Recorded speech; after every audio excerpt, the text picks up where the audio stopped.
Thanks everybody for coming. Really appreciate it, and really it's great to see so many people here, to be honest. Thank you very much for braving the wet and the cold and the Christmas markets to make it here through Manchester. I'm Dr. Ben Edwards. Yes, go on.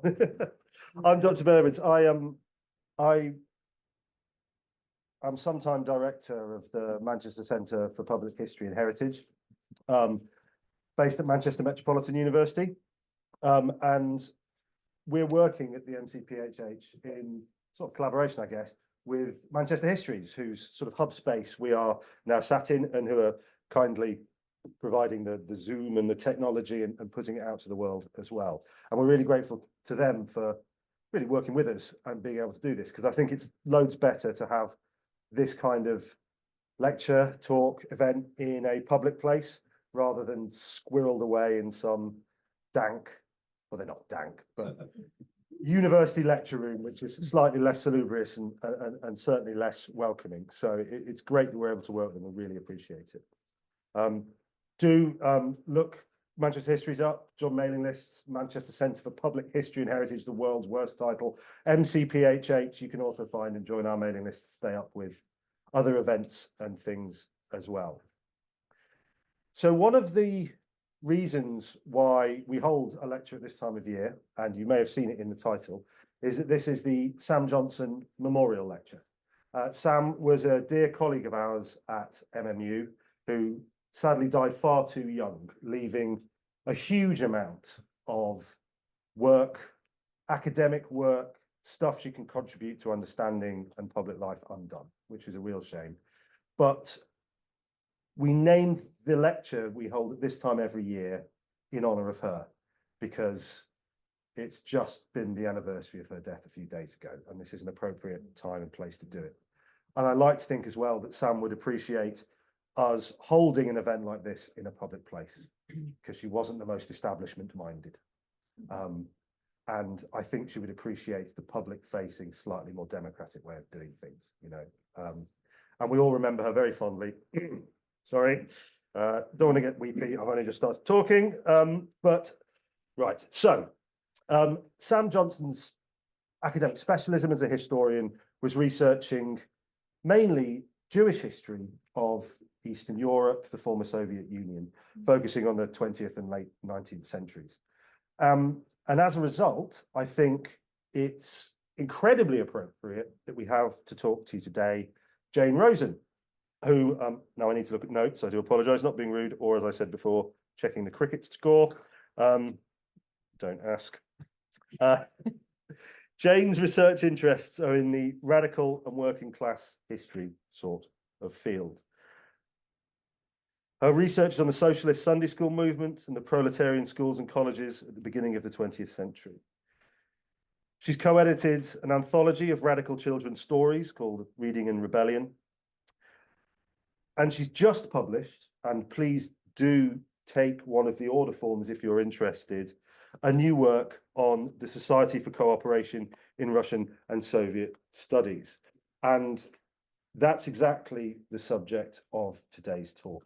So please welcome Jane very warmly and bring your hands together for her and indeed the memory of our colleague Sam. Thank you very much.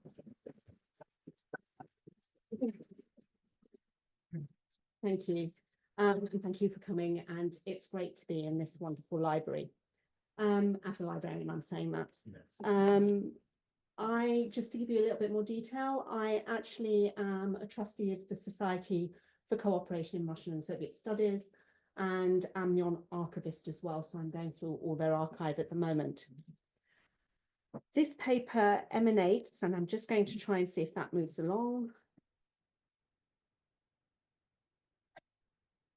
There we go. Oh. From the research that I did for the centenary history of the Society, which was published earlier this year. The Society was formed as the Society for Cultural Relations between the Peoples of the British Commonwealth and the USSR, and later became, after the breakup of the USSR, the Society for Cooperation in Russian and Soviet Studies.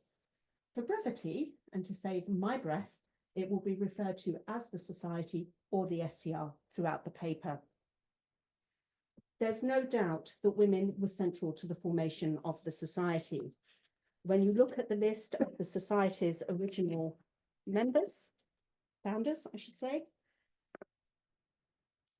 you will see that there are 13 of them are women.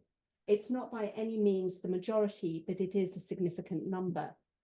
Further to that, the meeting to constitute the SCR, which was held on the July the 9th, 1924 at Caxton Hall in Westminster, London, had Margaret Llewellyn-Davies presiding. It also included presentations by 2 Russian women living in Britain, a Dr. V.N. Poletsiev, who spoke on advances in public health and education, with suggestions on how to make Russian art and science better known in Britain, and Madame Vengerova on new literature after the revolution. And although the resolution for the formation of the Society was moved by the economist J.A. Hobson, who said, "The civilization of the future would be built not on the standardization of life, but on diversity of national cultures, each making their own special contribution," and was seconded by L.F. Gurus from the Soviet embassy. It was supported by Anna Ruth Fry, who also commented on the public school system. And if we look at the first executive committee of the Society, out of the 10 members, 5 were women, and 3 of them held 3 of the 4 highest offices: the chair, the vice chair, and the on secretary, or as they're called here, the cooperator, the peacemaker, and the enigma. The only office held by a man was on treasurer. So to begin, let's take a quick look at the original supporters. Who do these women represent, and where do they come from? Names that are immediately recognizable include, of course, Virginia Woolf, who with her husband and others constituted the Bloomsbury Group, who were interested in the work of the USSR and who were supportive of the Society in its first few years. Leonard Woolf was indeed the on-treasurer and the only man who held office on the EC in its first years of existence. Eileen Power was an economic historian, a suffragist, a supporter of internationalist politics, and a member of the Union of Democratic Control, a largely pacifist organisation that had been formed in 1914 and of which many early supporters of the SCR were members. There was also Sybil Thorndike, who supported the SCR for many years, was an actor, a pacifist, and who described herself as an old-fashioned socialist.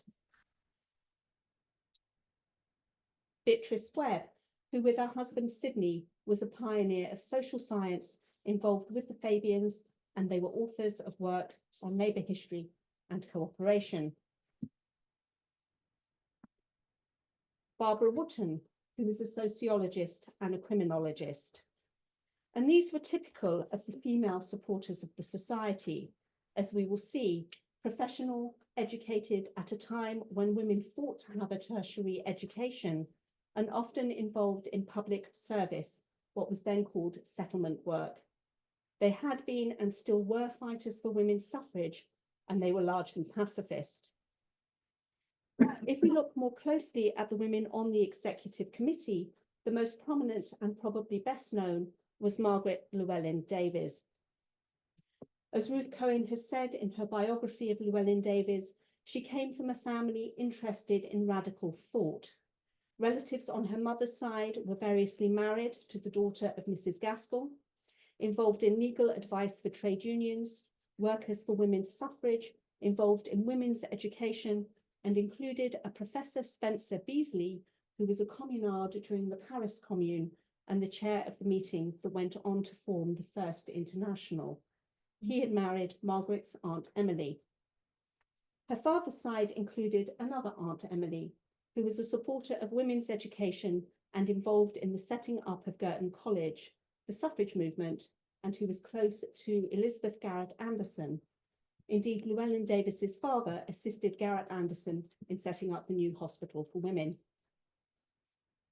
At a young age, Llewellyn Davies joined the cooperative movement and soon became a member of the Central Committee of the Women's Cooperative Guild.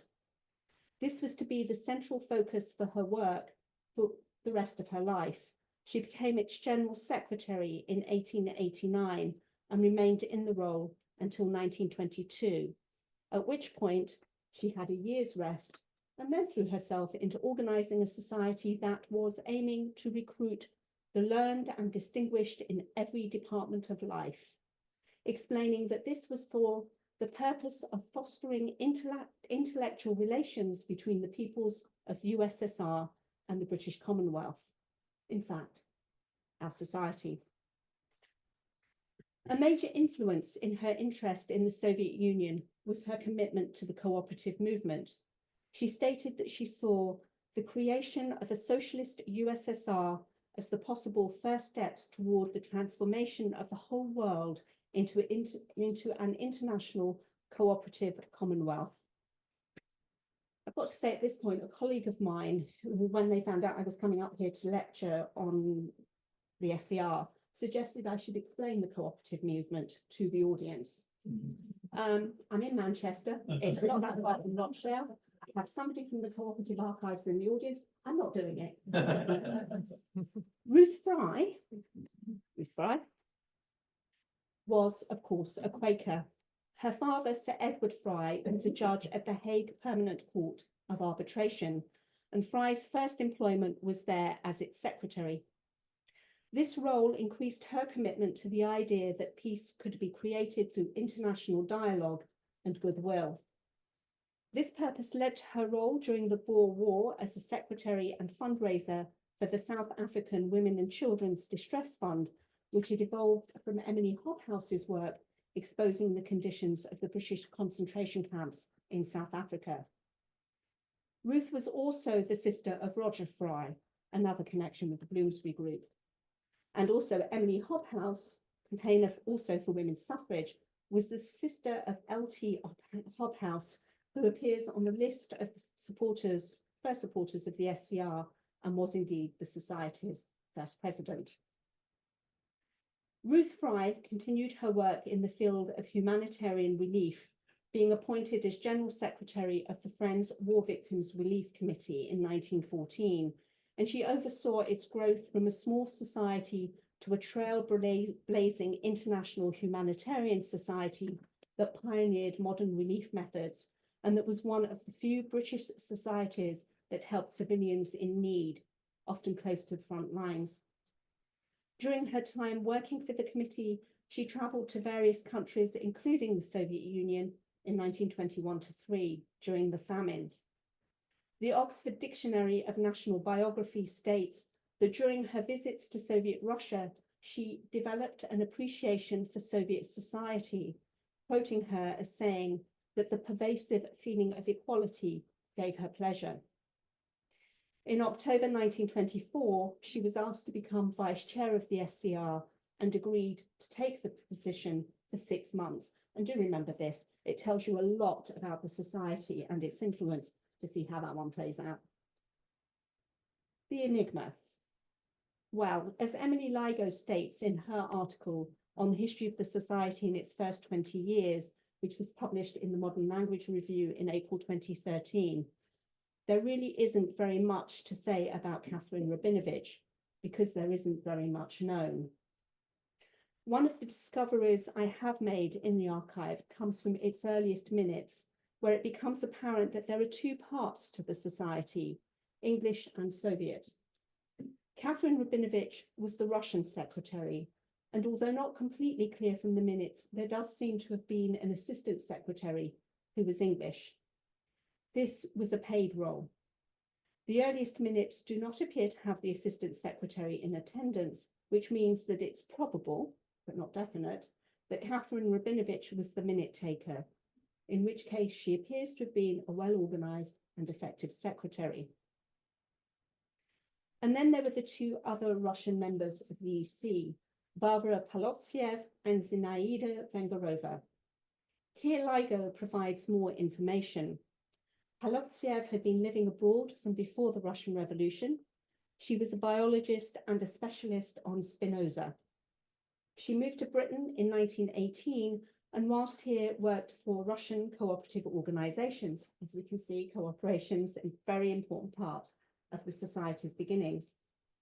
She also worked for the Russian Red Cross and later for Vox, the All-Union Society for Cultural Relations with Foreign Countries, which was founded in Moscow in 1925, the year after the first two friendship societies here and in Germany were formed.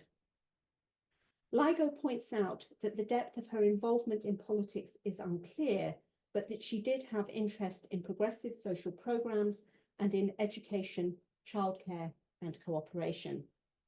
And LIGO believes that it's most likely that her involvement with society was through her relationship with some of the founding cooperative members of the SCR, such as Henry J. May and Llewellyn Davies. Zinaida Vengerova was also in exile from before the revolution, coming over in 1914 with her husband, the poet N. Minsky. A literary critic, she was to become the secretary of the literature section of the SCR and be involved in organising various literary and dramatic events until she and her husband had to leave Britain after the Arcos raid. And I'll explain more about the Arcos raid later.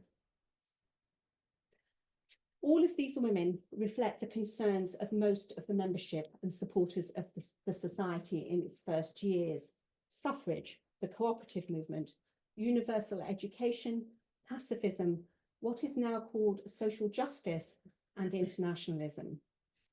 What united them all in their support of the SCR was a curiosity in how the social and cultural interests they had were being addressed in this new socialist state.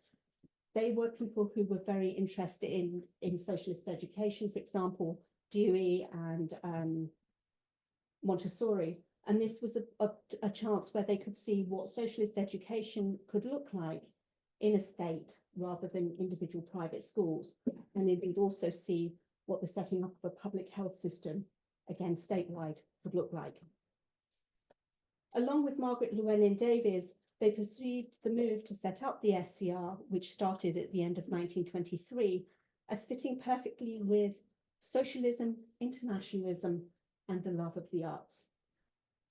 This knowledge of the advances in the socialist state was denied them because of the diplomatic situation. After all, Britain had been involved in the wars of intervention, and diplomatic relations between the two countries were not established until 1924. Which was just like the beginning of the SCR. The first EC meeting was held in October, a couple of months after the initial inauguration meeting. At the meeting, it was recorded that membership stood at 255. The list of first members that we have do show that there were several women members. SCR events started quickly. The first was held in November 1924, a conversazione, which had talks by Susan Lawrence, a Fabian, a Labour councillor for Poplar, a supporter of the Women's Trade Union League, and the sculptor Claire Sheridan, whose least interesting piece of information is that she was related to Churchill, and whose most interesting piece of information was that she was a sculptor who visited the Soviet Union and had very Soviet leaders sit for her. She exhibited some of her works. Of the first events and lectures, a good proportion had women speakers, and of the first three specialist sections organised by the Society, science, economics, and literature, there were two that had female officers.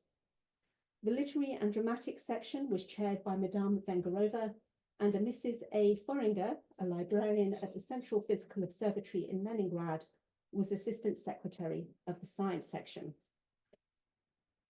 Let's go back to the EC members. These weren't people who just appeared on the letterhead of the SCR. They attended meetings and influenced the work of the society. Vengerova and Polotsev were involved heavily in the organisation of events and sections, alongside the other Soviet Russian members. I'm saying Soviet Russian because some of them had been exiles pre-Russian Revolution, so were not considered to be Soviet citizens. And they were often called on to provide musical entertainment for society events. Rabinovich organised the work of the society, dealing with the correspondence, assisting with exhibition work and the day-to-day running. Llewellyn Davies oversaw the policy of the society, ensuring that it stayed independent of political parties and indeed of the Soviet embassy and the government, both governments. Both she and Ruth Fry provided contacts to ensure that there was adequate sharing of and speakers for events, and that Friendly Connections provided houses for receptions and gardens for parties. During the first few years, there were issues with finance, nothing changes, and changes to governance of the society. The latter was mostly in response to the events of 1927 and the Arcos raid, which I mentioned earlier. To be brief, Arcos was the All-Russian Cooperative Society, which was the official buying and selling agency of the Soviet Union in Britain, and which appeared as a major supporter of the SCR. Its offices were raided in 1927 by the police on evidence from the security services that the procurement and copying of secret documents was happening on site. This caused a diplomatic incident when the Soviet embassy protested against the raid. The incident led to the cutting of diplomatic and economic ties between the two countries, beginning one of the society's many difficult times, and also saw the expulsion of many of its Soviet members. It's interesting to read the EC minutes of the time. The effect of the raid on Arcos and the subsequent diplomatic incident is immediate, although only subtly mentioned. The first reference is within the correspondence, referring to the inability to assist with a request in securing a post in Russia for a Somerville student, no action owing to present conditions, and the inability to assist with a visit to the Soviet Union by somebody else, also owing to present conditions. Further to this is a statement under future activities, where the Honorary Secretary points out that the departure of Madame Vengerova and Mr. Zvavich, who was involved in the history section at the time, will incur serious repercussions for the section's work. The meeting's reaction was a warm support for carrying on the work of the society, even if it were to mean fewer meetings. This was supported by Mr. Gurevich, who was a Soviet member of the EC, as he felt it was necessary that the cultural work of the society should be extended. He felt that if all the Russians had to return, there would be a need to alter the lines of work, but at present, perhaps the Russian members might have to work a little harder. Rabinovich thought that it would be more necessary for the SCR to function as an information bureau, as it would be generally more difficult to get correct information whilst there was a hostile government in power. Unfortunately, by September, there were further departures, including Dr. Polotsev. Consequently, there was a further discussion relating to the future of the society, and it's at this point that there's a move to change the makeup of the committee, as Gurevich suggested that although the work should continue, perceiving it to be important for both countries, Russian members should no longer stand for the committee.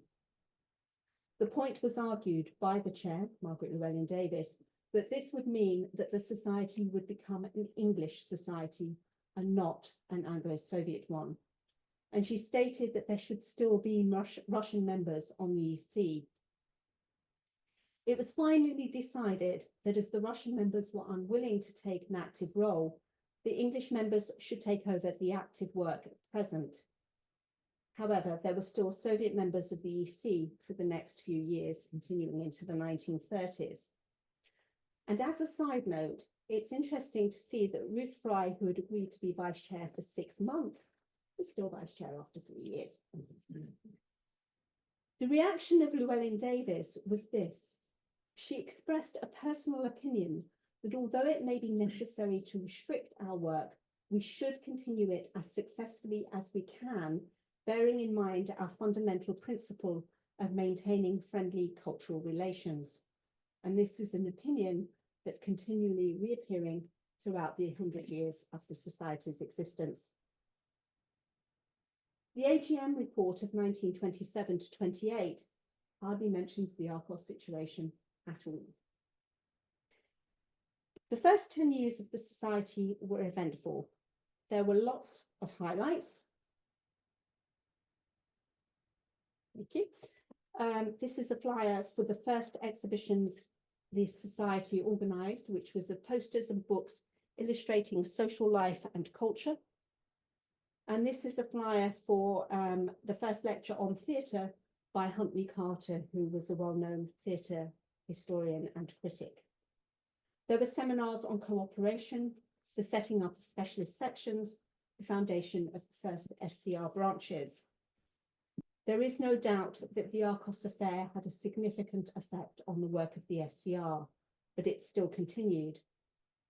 As for the 5 women who served on the first EC, Paletziev and Vengerova had returned to Russia in 1927, although Paletziev returned in 1929 and was on the EC in 1930-31. Margaret Llewellyn-Davies resigned as chair in 1928 for reasons of ill health. She had helped to form the society and played a significant role in ensuring its independence both from political parties and the embassy. She continued her connection to the society, agreeing to serve as vice president until her death in 1944. On her resignation, a letter was received from Vox, from its leader, Olga Kameneva. Deeply regret your enforced resignation owing to ill health. Wish to express deep admiration for your devotion and untiring efforts in the great cause of cultural rapprochement between our countries. Firmly believe that extensive work begun by you will be as successfully continued. Ruth Fry took over as chair in 1928, agreeing to serve for 6 months. This time, although still continuing past her 6-month limit, she did manage to step down or up. She also accepted a vice presidency in 1929. She stayed with the SCR until 1935. By then, she was suffering from ill health and unable to travel as widely as she had done before.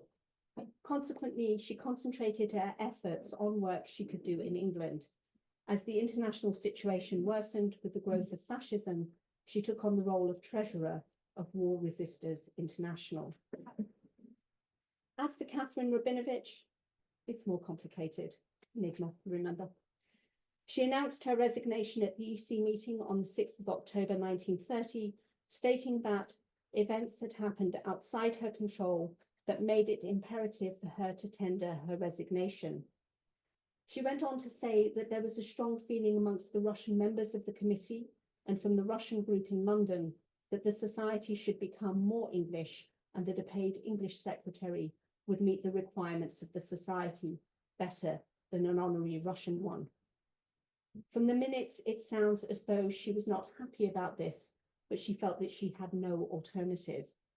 Her response to the treasurer's comment that she appeared to have loyalties stronger than those towards the society was that her duty to Russia and to the society were inextricably bound up. In a serendipitous meeting, and isn't it great when this happens during research, a researcher who wanted to look at SCR material covering a Soviet photography exhibition that we'd organised in the 1930s came to the SCR to research the preparations for the exhibitions.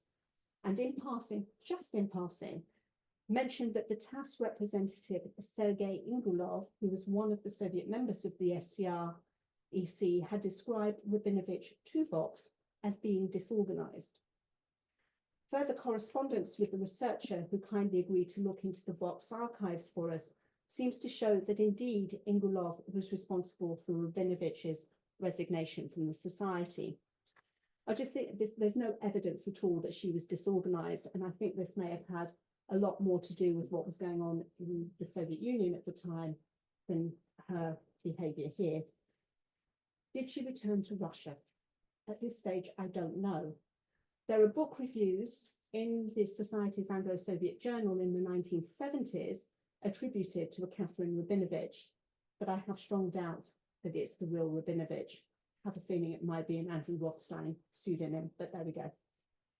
I'm not sure if we're ever going to have any further information regarding her, but if anybody knows anything about her or finds anything out about her, please let me know.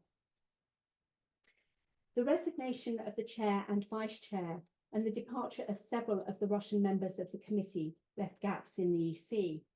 These were ably filled from 1928 onwards, and in 1930, half of the EC continued to be women.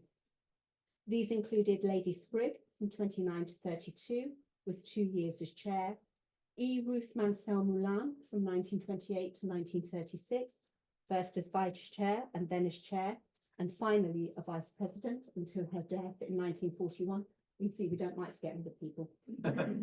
Other female EC members at this time included Amabel Williams-Ellis, Carl Binder, and Beatrice King. Who were they?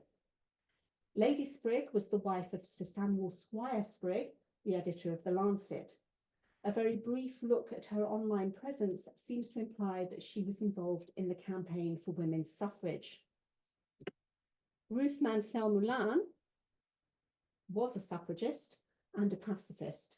She helped in a soup kitchen during the Dockers' strike and was a founding member of the Anti-Sweating League, a campaigning organisation to support workers, often women, involved in sweatshop work. Her husband, Charles Mansell Moulin, was a surgeon, and they were both supporters of women doctors and women's suffrage. Edith was in the Women's Freedom League, the WSPU, until 1913, and the Church Socialist League. She was a founder and vice president of the Forward Comric Suffrage League, and she was arrested after the suffrage demonstration in November 1911 and was in Holloway Prison for 5 days.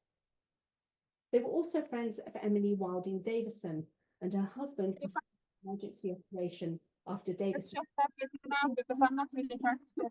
Oh, sorry. Just ask people to go on mute. Okay, thank you. Right. Bye, vegetable.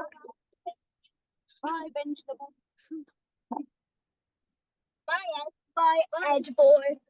Sorry, Bye, the cursor on it. Okay, have we got everything? No, this is. Escape. Endorsed coverage. There we go. Sorry, everyone. So her husband performed the emergency operation after Davison's fatal demonstration at the Epsom Derby. She apparently once said, "My career has been one long record of a supporter of unpopular causes." Therefore, the name of the book of the centenary year. From the files kept by the security services, we also find out that she was the aunt of Ava Reckert, who was the founder of Pollitt's Russian bookshop in London.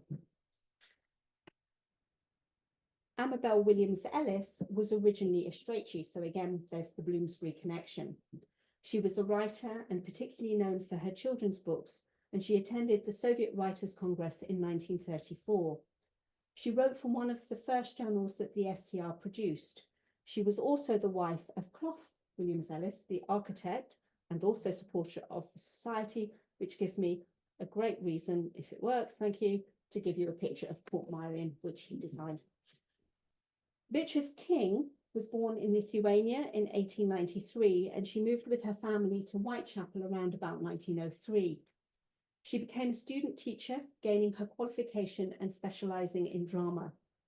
Like many of the SCR earliest members, she was a member of the Union of Democratic Control.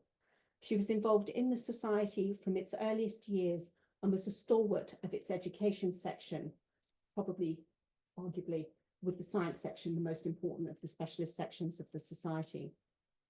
And she was a supporter of that throughout the whole period of her membership. She visited the Soviet Union regularly. From the EC minutes, we can see that she was very vocal and very involved. She wrote several books and pamphlets on Soviet education and lectured widely on the subject.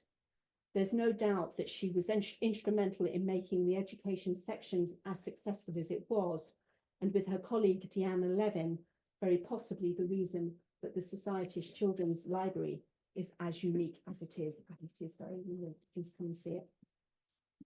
The role of the honorary secretary ended with the resignation of Catherine Rabinovich, and from then until very recently, it became a paid post. The first paid secretaries were also interesting personalities. Isabel Goddard was secretary from 1929 to 1932.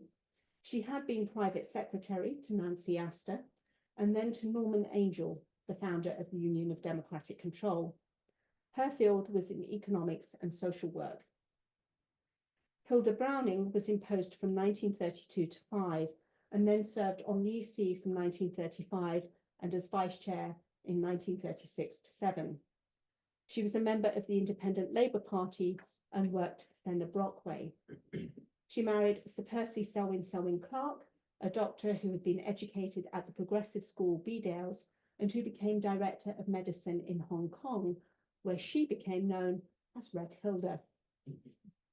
She was the secretary of the China Defence League and chair of the Eugenics League, which provided birth control to working class women. At the Japanese occupation, she was interned in Stanley Camp with her daughter, whilst her husband was arrested and tortured. Although sentenced to death, this was never carried out, and he became the governor of the Seychelles in the post-war period. She stood for election to the House of Commons and to the London County Council in the 1930s and failed, but was elected to the London County Council in the 1950s. She also has a habit of making me feel rather inadequate. One of her first actions on returning to Britain after her internment was to rejoin the SCR.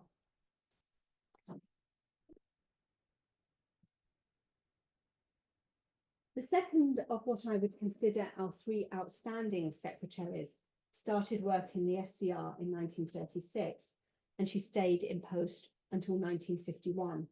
Her name was Judith Todd. And here's another enigma. Luckily, there's a very interesting local history site called Winkley Square Gardens, which is based in Preston. And it was there that Judith's father worked. She was from Lancashire. The website includes a history of the Todds. So we know that Judith was born in 1908, one of three sisters. And I'm very pleased, although it's a little bit difficult to see from there, she's the one on the right reading a book. Her parents were the women's suffrage campaigner Beatrice Todd and James, active in the Liberal Party, a successful accountant and businessman with interests in pre-revolutionary Russia, which is perhaps where Judith's interest began. Between 1927 to 1930, she was at Somerville College, Cambridge, where she studied PPE and joined the Communist Party. According to the website, whose information emanates from the family, she spoke Russian and wrote articles for the Manchester Guardian and the Daily Worker. She qualified as a chartered accountant and worked in her father's firm. But in 1936, she was in London and she started work as secretary of the SCR. She also apparently drove ambulances in the Blitz, which, considering the amount of work that the SCR took on after the entry of the USSR into the war, again, feelings of inadequacy here. From all accounts and from the reports of the EC meetings and shining through the very dry annual reports, she was indomitable.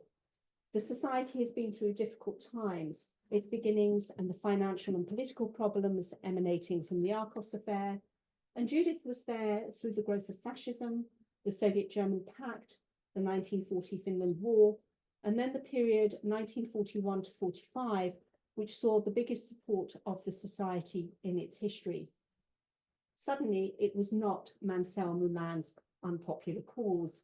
It was the right thing to be interested in our ally and its citizens, who from June 1941 to May 1945 bore the brunt of the attack by Nazi forces and turned the course of the war. The Soviet Union was central to the defeat of Nazi Germany and liberated much of Europe and many of its concentration camps. The wartime period and the 2 or so years after victory saw an unprecedented increase in membership and growth of the specialist sections, including theatre, chess, and architecture. This flurry of interest allowed for the society to actually purchase its own premises for the first time in Kensington, a move that was celebrated with a housewarming ball. Here we go.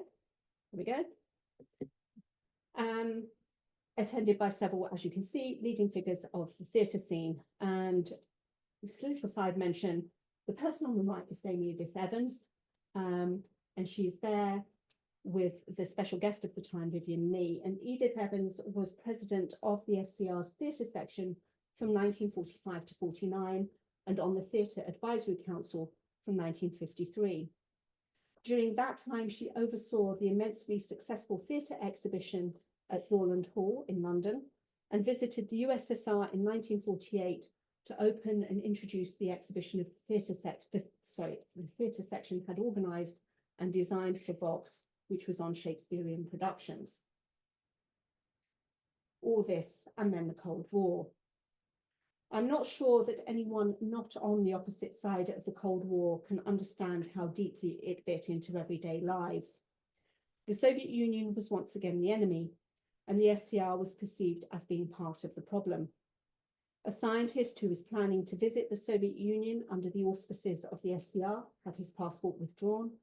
Letters were, I'm not going to say it again, intercepted. It wasn't stopped, they were intercepted, and phone calls were listened into. During this time, the government worried about the influence of the SCR as it continued to organise events and visits from the USSR, began to look closely at cultural relations between the two countries. And this is mostly to do with the science section, as I said, one of the most important sections that the SCR had. It was important because it was at that point probably, definitely, the only way that scientists from both countries could actually collaborate, discuss, talk to each other. And it was also the only way that publications, scientific publications, could be accessed in this country through translations and abstracts. And it led to organisations like ICI and BP actually being affiliated to the society. So the government formed its own organisation in the end, the GB-USSR Association. During the Cold War, the society saw its membership fall, and Judith, pictured here, who had served as secretary of the society until 1951 and then agreed to serve on the EC for a short time, felt she had to continue because of the nature of the crisis and served until 1965. I actually recall her coming to the 70th anniversary celebration in 1994. She looked at the serving secretary at the time and implied that that serving secretary would never get away, and how right she was. And this brings me to the final person considered here today. And forgive me, because the examination of the other characters in the SCR story has been, I hope it's been warm, but it's been from a distance. I knew and worked with Jean Turner, so this bit of the presentation is a little less analytical, which she wouldn't approve of, but there we go. I'm aware also that this presentation has been a dash through the society's history. And there's a reason for that, which is that the earlier part of the archives have been a little bit more organised than the later ones. So the later ones are still in brown boxes, brown files, brown folders. We're getting to them, but it just means that there's more information available in the first years. Don't misunderstand me. There have been many women involved in the society from 1945 onwards. Going straight to Jean from Judith has meant missing out on many things. The thaw, the move to Brixton, and on some very significant women, is there a difference? And on some very significant women members and supporters, which included Mary Merrill, actor, Sydney Manton, zoologist, Lady Simon Withenshaw, a pedagogue, Pearl Binder, an artist, Dina Aldridge, who was the wife of the writer James Aldridge. When Dina was elected as chair of the society in 1981, she was the first woman chair since Mansell Moulin in 1936. And not until the 2000s does there appear to have been a return to the equity in the makeup of the EC, male versus women, which was lost at the end of the 1930s. Food for thought, perhaps. Jean Turner. She died last year, and the SCR lost a significant leader. She came to the society in 1985 I interviewed her just before the pandemic and discussed her work and her thoughts about the society. She came to the SCR at a serendipitous crossing of needs. She said, as a council architect, she was frustrated with the way the sector was going with the selling off of housing stock, thank you, Margaret Thatcher, and because, as she said, there was so much to be done at the society.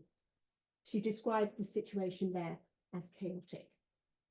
Wanting to leave her job, she felt that she could use her talents and take on the vacant post of secretary.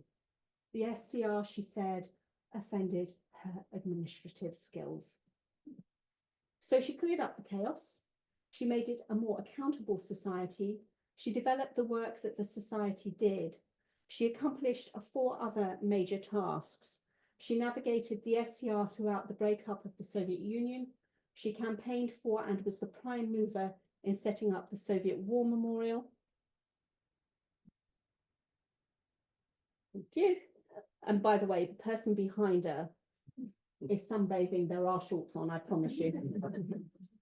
She oversaw a major redevelopment of the building, enabling a reorganisation of the library holdings, and she ensured that the SCR survived to today. She didn't do things by herself. She would never have claimed that, but she was an organiser. She was determined and very charming, and she encouraged others in their ideas. She was someone who believed in collaborative work, and she excelled at it for over 35 years. Don't get rid of them. What made these women so outstanding? The question, of course, really should be, why should they be outstanding? Would we ask the same thing about men? And not, I think, in the same way or for the same reasons. I think, however, it's a valid question, considering the times they lived in, and indeed when we note that the involvement of women fell drastically after the 1930s. They were all educated, something that was not the norm during the period that the SCR was constituted. They were all progressive, not surprising considering the society's remit. I think none of them suffered falls or inefficiency gladly. They were largely from wealthy families, and generally, apart from Todd and Turner, they tended not to do paid work. Judith Todd was different. She had worked as a chartered accountant, and she returned to the profession after resigning as secretary. However, she did come from a wealthy family. Jean Turner was the only one from a working class background, a rural working class background. The others may have had to fight for their education because they were women at a time when women were not generally educated to the same level as men. Jean had to fight for it for that reason, but also because of her family's financial situation. Did it make her more formidable? I think it probably did. It also increased her understanding of the ordinary society membership, and more importantly, its potential membership. I think also she championed women in a way that perhaps the others had not done. It was not enough for her to be here and prominent in the society. She wanted other women to participate as well, which might explain the increase in equity in council membership. Again, food for thought. So the title of this presentation refers to a peacemaker, a cooperator, and an enigma.